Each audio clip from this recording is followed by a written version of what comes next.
Greetings all, and welcome to Lucas Brews. In this inbox review, we're going to be having a look at the limited run Australian-made 2014 Ozmods Pilatus PC-9 and comparing it to the more recent KP Models PC-9, which was released originally in 2024 and came out a year later with RAAF markings. So without further ado, let's have a look at these two kits. So starting off with the Australian-built limited run kit from Ozmods. Now this particular one I bought secondhand off of eBay for around about 25 AUD, and as far as I'm aware it is complete. You can see in the corner we have a kit ID of 7204, which means it's one of the earlier releases from I believe 2017. Now currently they have it for sale with some later releases, which I believe have more decals, as well as some masking sets and some other small improvements, and they usually retail for around about 40 AUD. Having a look at the box, it's a pretty simple white one here with a little picture stuck on showing 3 of our different schemes included. Otherwise it's pretty much just a white plain box, although we do have Ozmods address and contact details, plus their website on the back there, and a nice little Made in Australia sticker. Opening up the box, we have a fair bit contained here.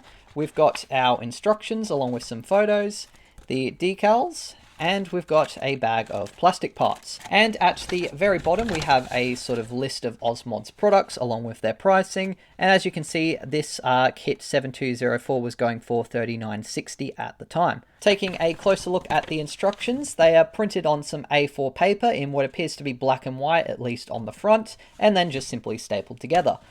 So on the front we've got some details about the safety, especially when using resin parts, as you can see, as well as some other information about the kit and some advice on how to go about doing things. Pretty helpful to have and very good that they've included it. Over the page we then have our sprue map here with an actual physical photo and the parts numbered, along with a bit of a detailed guide about how to actually put together the propeller. Now they're all done as separate blades, so you can position the prop blades in several different configurations, mentioning that you can either have them feathered or in flight. And across the page from that, we've got a little guide here about assembling the cockpit, and basically it consists of the cockpit floor along with the instrument panels, seats, and the joystick for each position. It talks a little bit about the colours and suggests FS34227, although it says you can also find other cockpit colours if you Google them, so it's obviously at the model builder's discretion. Then on this page here we have the main assembly of the fuselage, so you can install the resin cockpit into there. Then you can add the nose wheel bay, which appears to have either a open or closed option. We've also got our propeller, and it mentions that you can either use the included one, which appears to be in flight, or feathered if it's on the ground. And then we've also got exhausts for the outside of the fuselage, our canopy with several different options, and the tail and horizontal stabilizer. There also appears to be this little fin at the bottom here, some sort of aerodynamic device, which gets installed as well. We also have some nice instructions on the use of floor wax to improve the look of the canopies, basically pledge, so making them a bit more clear. So that's really awesome that they've included some advice on how to do that, as well as some links on videos and other sources, so really nicely included. Turning over the page, we then have our wing assembly. So it's pretty simple. We basically just got our wing halves here and the main landing gears. I believe that basically you just have to glue those into the shut position for the main landing gear to be retracted, and then the outer sort of wheel well door is already shut. Mentions inside of the wing to cut out the fuselage to align these 4 lugs, so a little bit of fiddling around required to get them to join to the fuselage, which actually isn't really shown, but otherwise though reasonably simple. I've also got a note here about the angle of the landing gear doors, just to keep in mind that these ones are actually sort of sticking out a bit more than just 90 degrees. Then at the bottom of the page we've got more of Ozmods' various products included, and on the other page here we've got our decals. At the very bottom of the page we then have some more of Ozmods links and various products, and then we've got our decal guides. So I've got a nice verbal instruction set on how to actually apply the decals and some recommended practices before we then get to the actual markings. So the marking guides themselves are printed in colour, and the first ones we have here are for the roulettes. So we've got our colour guides with both a name and a code for the colours, which is really handy. I'll have to do a bit of research so I make sure I get the red correct here. As well as that, we've then got some marking or decal placement guides, although it mentions that for the common sort of stencils there's a separate sheet. There's a few different sort of markings, like we've got one here celebrating 100 years of the Central Flying School, and I think we've also got the 75th markings from 1996, so some nice different schemes included.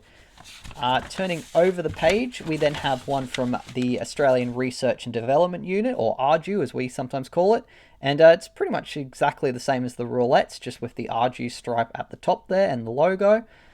Then we've got the Chief of Air Staff's aircraft, and it's in a nice light blue finish with a bit of medium blue. We've got a little bit of mixing required to get some of these colours accurate according to these instructions, but it's very nice that once again it's done in colour and it's pretty easy to see where all of the markings go. And finally we have the Myanmar Air Force, and it also mentions a few things about not being 100% certain about the roundel positioning. But again, it's in colour, which is nice, and it even suggests the colour that the green fades to when the aircraft weathers, so that's a nice inclusion. On the back here, we have the upper surface of the Roulettes and the Chief of Air Staff's aircraft, so a bit interesting that they've separated them out, and I can't really see any extra document on the common data placement, so not too sure what that was talking about, unless it's of course mentioning that these ones are part of that, but yeah, not 100% sure, but it does appear we have some of the common stencils listed. Opening up our little parts bag here, as you can see everything is quite nicely contained. I'm not sure whether this is all original or if it's possibly secondhand and someone's just put them into these bags for the selling. So I'll have a look at our sprues first, and the ones we've got here are our fuselage halves, along with our propeller blades, the landing gear bay doors, nose wheel, our main landing gear struts and main wheels, the propeller spinner, and we've got our horizontal stabilizers. So you can see we've got some nice little bits of recessed detail and some access hatches and ports on the sides of the fuselage, which look pretty good. The quality is, as expected for a limited run kit, not as high as more mass-produced ones, but that's pretty much just comes with the territory, so I'm not going to be too critical of that. There is a fair bit of flash and some imperfections that are going to need a lot more cleanup than as you would get on a regular kit, especially with these wheel parts. But in general, I think they've done a really fantastic job doing all of these recessed and fine details, and they all look pretty good. The wheels look really good as well, I reckon, especially the main wheels with the recessed detailing on the wheel hubs there. And the horizontal stabilizers also have some really nice access hatches. The wings and the tail then come on another set of sprues here, and again the quality is similar to other limited run kits I've seen. We have what appears to be a bit of a sort of runniness or some sort of extra blob of plastic on the top here, which I'm probably going to have to sand smooth. Otherwise though, the recessed details are still present, although they're going to need a little bit of work to make them pop. The tail doesn't look too bad, apart from a bit of a sort of scratch on the back there, so yeah. So definitely going to need a fair bit of cleanup on these parts, especially to get rid of that blobbiness there. Inside of this smaller bag here, we have our various smaller parts, such as the nose wheel doors, that little sort of aerodynamic fairing on the tail, and of course our fully molded propeller blades there. Again, fair bit of flashing and parts that are going to need a lot of cleanup, but not too bad.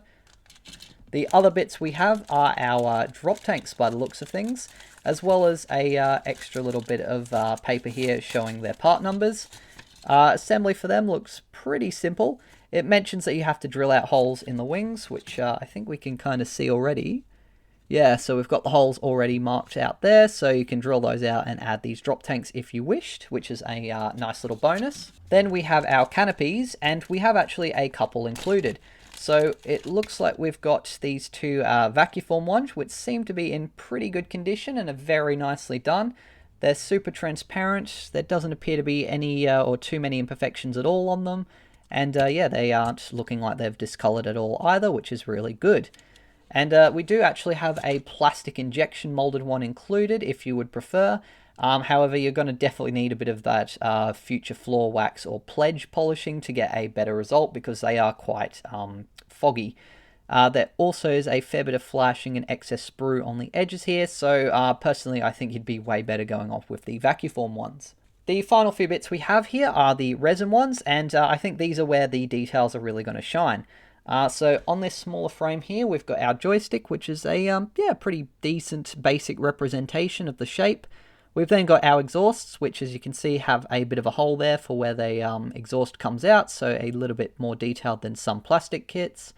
And then we've got what looks like some sort of attachment point, I think, for the drop tanks. This looks like our retracted version of the nose wheel with the wheel there and the doors in the closed position. Then we have the nose wheel bay itself, which doesn't appear to have too much detail to it. Basically just some sort of nubs here to help line the parts up and some holes to line up the nose wheel. Then we've got our cockpit details, or the cockpit floor, and they have actually got some nice little details done into the sidewalls. There's sort of some recessed switches and then a raised bump here for the throttles and some other gauges and very nice basic details. So that looks pretty good. Our main instrument panels here look pretty great as well. They've done a few little recessed details for some of the switches, but most of the detail in the cockpit is going to be from these little LCD screens, so that's pretty good. Hopefully we've got some nice decals as well to go with them. And then we've got our ejection seats with some very nice recessed and raised details for the framework and the various details on them. They look really great. We've got seat belts molded into them, or I suppose casted into them. And we've got some nice little details for the little ejection hoops and in general looking pretty good. And the last little resin bit we've got here is another one of the pylons for mounting the drop tank. The last thing to have a look at here are our decals. So I'm not 100% sure who actually produces them, whether it's OzMods within their own house or if it's perhaps another Australian company like Hawkeye. But yeah, these ones look pretty good. We've got a main sheet here plus a smaller little accessory one. So these ones I think would be printed onto possibly clear paper. So we've got white backing decals for these ones. So basically you'd put down the white one first and then add those onto the top. So that's for our little Chief of Air Staff crown, our 75th anniversary symbol, and the Pratt & Whitney logo. The rest of the decals look absolutely fantastic here. As you can see, we've got our various different fin flashes here for the Myanmar Air Force. We've got quite a lot of registrations, and I think these are actually for different roulette aircraft, as well as probably one for the Arju and then the Chief of Staff one. We've got quite a lot of little common stencils and no step markings, which are all pretty good quality, especially for a limited run kit. We've got our ejection seat symbols, propeller symbols. There is a sort of glossy film that's a bit patchy in some areas, but generally okay. And yeah, the colors are really fantastic, so I think they've got a really nice quality set of decals here. Moving on to the KP models Pilatus PC-9A, the RAAF edition came out in 2025 and it was a new tool in 2024, which is very nicely displayed quite prominently on the box. And the front of the box features a very nice grey PC-9 with the shark's mouth scheme, which looks absolutely fantastic there, sort of flying over the Australian countryside with some nice clouds in the background. On the bottom of the box, we've got a barcode and some warnings that this is a construction kit, only contains one model, and recommends an age of 14 and over. On the sides of the box, just a repeat of the box art. On the top of the box, we have a preview of one of the schemes included, along with some details for contacting or finding KP models. And on the back of the box, we have our color and marking guides, which are really fantastic that they're on the back of the box so that you can see what schemes are included without having to research or open it up. And as you can see, we've first got a Roulettes aircraft from 2018 based at East Sale in Victoria. Then we've got our orange Fantacan scheme from the 2nd Flight Training School in Pierce Base in 1988. And finally, we have the aircraft featured on the box from the Amberley Air Base in 2004. The side of the box here then just has a repeat of the box art and the kit number of KPM 0508. And that's pretty much it for the box. So typical for KP and also AZ models, which I believe are pretty much the same company. It's a side opening box here. So we'll pop all of these sprues out. So everything is contained within this plastic bag. So I'll open that one up. And we'll kick things off by having a look at the instructions. On the front of the instructions, we have a nice little black and white schematic of the Pilatus PC-9, as well as a little bit of a brief history about its development, being a Swiss single-engine turboprop trainer aircraft developed in the 1980s, and it mentions that there are several different variants, the PC-9 being the basic version, the PC-9A intended for the Australian Air Force with 67 built, and the PC-9M introduced in 1992 as a new standard production model. We've then got our symbols, which are the same as AZ and KP's other kits, along with our color guide in Humbrol and also just a name for the colors. Opening up the instructions, we then have our parts map, and as you can see, it's a lot more reliant on plastic parts. But basically we've got 2 sets of sprues plus the clear parts, and assembly is pretty similar. We begin with the assembly of the cockpit, which consists of the 2 ejection seats, the main instrument panels, and the 2 control columns. It looks like we've got a decal included for the seat belts, but I have actually had AZ model kits where they've shown decals included but not actually had them, which is a bit of a pain. But anyways, after you've assembled the cockpit, you can then join it to the fuselage halves, and it looks like it actually contains a bit of the nose wheel assembly area as well. Then you can join the 2 fuselage halves together, join the 2 wing halves together, add these optional fairings, which appear to change depending on whether you're doing a PC-9 or a PC-9M. Moving on to step 6, we then have our exhausts going into place. The front of the fuselage, which is what the propeller gets attached to, looks like we've got our blades as separate parts, so you could position them in either the feathered or the in-flight position if you so wished. And then we've got the spinner that goes on the front. It doesn't look like there's any sort of pin to hold it in place to that front of the fuselage, although you could probably just fashion one up if you so wished to still have it spin. We appear to have an optional part here, which is like a square panel that goes on the engine cowling. No idea what that is, and it doesn't seem to indicate what variants use that, unlike with this, so yeah, a bit weird there. Then for step 7, we have the horizontal stabilizer, which gets added into place, followed by the wings, and we've got 2 different tails, depending on whether you're doing the standard version or the later M version. On the other side, we then have some underwing pylons. Looks like we've got 2 included, but I'm not sure if we actually have any weaponry for them. And then we have our landing gear assembly, which consists of adding the main struts for the main wheels, followed by the wheels. Then we've got a single bay door for the main landing gear, 2 ones for the nose wheel, and then the nose wheel is a single piece in itself. Finally, for step 9, we have the cockpit canopy, which I believe you could leave in the open position, seeing as it's a single piece. On this page, it also mentions that you can purchase upgrade sets for various accessories, as well as some optional armaments if you want to make your pylons a little bit more useful. Marking guide was obviously on the box, so that's pretty much it in terms of instructions, but in general, pretty easy to follow, apart from this one mysterious square. Having a close look at these sprues, the first one we've got here contains our fuselage halves, and as you can see, they're a little bit crisper and more cleanly molded than the OzMods kits. There's also a bit of extra detail with these sort of recessed grab handles for the crews to get in and out of, a few extra details around all of the access hatches and these little intakes, and there's also actually some raised sort of ribbing in the middle, so a bit of reinforcing, which looks pretty good.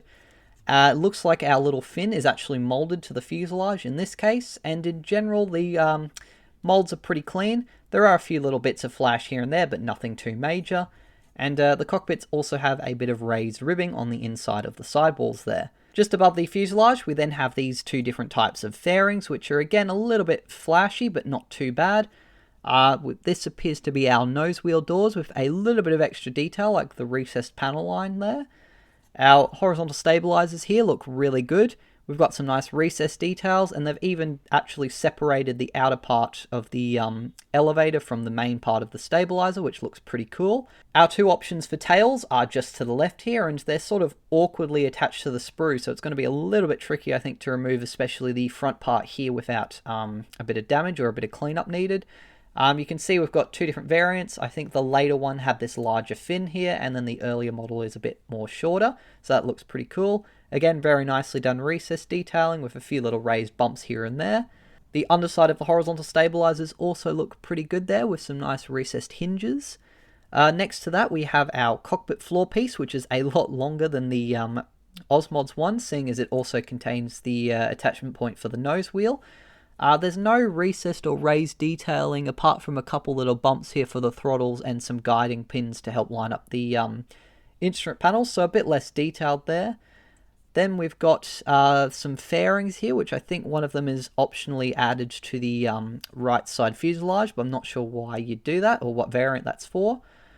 This appears to be the base for our propeller blades with a little bit of a recess bump here to help line them up.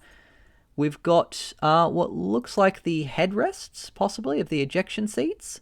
I'm not too sure what these parts are, actually. Might be them. We've got the very tip of the spinner, which is nice and sharp on this one. Our joysticks there with a little bit more detail, but also some sink marks on the very inside there. The front of the engine cowling, which is quite nicely done there, with only a tiny bit of flash here and there. These appear to be the glare shields for the instrument panels, which sort of go on top of them. We've got our nose wheel here with a little bit of imperfections here where that sort of guard cover is. But in general, they look really quite nice, and they've even done a little bit of subtle detail on the wheel hub. It's a lot cleaner than the OzMods kit, but definitely still a little bit flashy in some areas. And generally, the detail is better, especially on the exterior, but I think the cockpit is a little bit lacking, at least for this main part.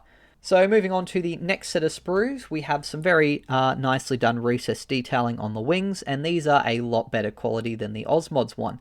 We've even got raised ribbing where appropriate for the reinforcements, and really nicely done access hatches that are nice and clear. The ailerons there are pretty nicely done as well. It looks like they're partially molded to the underside here, although in some spots the recessed panel lines get quite weak actually. The underside of the wings looks pretty good as well. We've got some nice details here for the bulges where the main wheels go. It looks like the air brake though has some flash on it, or something that needs to be cleaned up there, because as you can see on the right side of the aircraft there are recessed holes, but on the left side they're raised. So I'd imagine that's just a slight production quirk. The inside of the landing gear bay doors actually have a bit of raised ribbing, but there's not really too much to see as they're really tiny wheel wells. The main instrument panels have no raised details whatsoever, so you're going to be totally relying on the decals that are included. Assuming that there are some, we'll have to have a look. The propeller blades, quite nicely done. It's a very tiny little propeller compared to what I'm used to, building a lot of warbirds. Obviously, because it's a tricycle undercarriage and a very low aircraft, they're quite small. Our main landing gear looks pretty good, or the main wheels. There's no actual detail really on the hubs, apart from a small raised bump in the middle. But on the inner surface, we've got some of the brake details by the looks of things, which look really awesome. Our pylons are a little bit cleaner molded, but there's nothing to put on them, which is a bit of a shame out of the box, but at least there are some accessory kits available, so if you wanted to, you could get some. The main landing gear doors are pretty good as well. They've sort of got a bit of a feathered edge to them, but otherwise not too much detail. Exhausts have a pretty large seam line and there's no hole drilled out, so the resin ones in the OzMod kits are definitely a lot better, but these are still okay. And our main landing gear struts here look pretty decent as well. Finally, in terms of clear parts, we have our canopy. So I've only got one included, and it's done in plastic like the rest of the kit, and it looks pretty good. It's very nice and transparent, very curved shape, so there is a little bit of distortion, as you can sort of see with my finger there. But in general, they're crystal clear. The framework is nice and raised, so it's going to be very easy to paint by hand, and probably pretty easy to mask as well if you wanted to. Although I'm probably going to paint it by hand because it's only just the framework that needs to be done, pretty much. So yeah, a pretty good looking canopy there. And finally, in this kit, we have our decals. Now, it seems to be a little bit of a mixed bag here. They're definitely a lot better quality in terms of how fine the details are compared to the OzMods decals, although they seem to have a few more imperfections. Like I've noticed on these, especially the grey kangaroos, there are actually a little bit of patchiness or pixely kind of symbols, as if the ink hasn't quite fully printed on it. So that's a little bit of a disappointment, but it's not major. The decals for the cockpit look absolutely fantastic there with all of the switches there, so that kind of makes up for them being completely lacking in any raised details, but it still would have been nice if we had some. The common stencils, definitely a lot finer quality compared to the OzMods kits, and you can actually like almost read the ejection seat warnings, so that's really awesome. Not as many schemes included. We've only really got one roulette aircraft, and then we've got the grey one and the training one. So a little bit more variety for the RAAF, but not as many roulettes. The seat decals are included, which is good, so I'm happy with that. And in general, they look pretty good. I did once have a set of decals from an AZ BF109, and the clear film was not actually fully covering the decals, so they completely disintegrated on some of the smaller common stencils. But fortunately, I can see there is actually a clear film over the top of all of the decals, and it's perfectly aligned, so that looks like they're going to be pretty good. So there we have two 1/72nd scale Pilatus PC-9 kits from two very different manufacturers. So both of them have their pros and cons and are pretty similar in pricing really. I've seen the KP models PC-9 go for anything from around about 30 to 40 AUD brand new, and the OzMods kit by the looks of things is pretty similar as well, with them being advertised as 40 AUD on their website. The OzMods kit definitely has the upper hand in terms of cockpit details, though the KP model is definitely a lot better in terms of quality generally, and the exterior looks a lot nicer and has none of the sort of blemishes of more common limited run kits. Personally, I think I'm going to prefer the KP models just because it's going to be a little bit easier to put together, although I'm probably going to end up actually 3D printing a cockpit for this one to upgrade things because I think it's a little bit basic, and who knows, maybe I'll use that one in the OzMods kits as well to save me having to cut resin. I do believe OzMods also sell the resin cockpit separately, so you could get the best of both worlds and buy that as an aftermarket upgrade for this kit. I do feel a little bit conflicted here because although the OzMod kit definitely is not the same quality, I do think it's really awesome that someone has actually gone to the effort to produce a kit, especially a homegrown brand. And really, I think we do probably take for granted the high level of detail and quality in plastic molding these days. Although, having said that, these are also really quite expensive, I think, for what they are. Personally, I don't really like spending too much over 20 to 30 AUD for single-engine aircraft in this scale, so they are pushing it a little bit if you're not buying them secondhand or when they're on sale. But of course, everyone's free to judge these kits as they wish and decide for themselves whether or not they're worth the price for their personal stash, and feel free to share your own thoughts in the comments below. I'm looking forward to having a build of these two kits of these very iconic aircraft. I can definitely remember as a kid seeing the Roulettes perform, so I'm very tempted to go with two Roulette aircraft. Although, on the other hand, there are some other really cool schemes included, like I'd really love to try the grey one. So yeah, it's going to be a while before I decide which one I'm doing, and also whether or not I'm going to do a few little upgrades here and there. But there will definitely at some point be a future video on these kits, and it's great to have two different options of the PC-9 in 1/72nd scale on the market with very different characters. So that wraps up my look at these two model kits. I hope you guys enjoyed this video. If you did, please be sure to leave a like, and make sure you're subscribed with notifications turned on so you don't miss any future inbox reviews, build videos, or stop motions. A massive thank you to my wonderful patrons who helped me to fund not only buying these kits, but also the time I spent on this video. And a special welcome to Patrick Kamar for joining up to the Aviator tiers. It's great to have you on board. Part 2 of my T34 resin build will be coming out later in this week, as well as the full version of my Airfix Bristol Beaufighter double build, and all going to plan part 1 of my Hobby Boss Grumman Avenger build as well. That's it for now, but until next time, as always, take care and model on.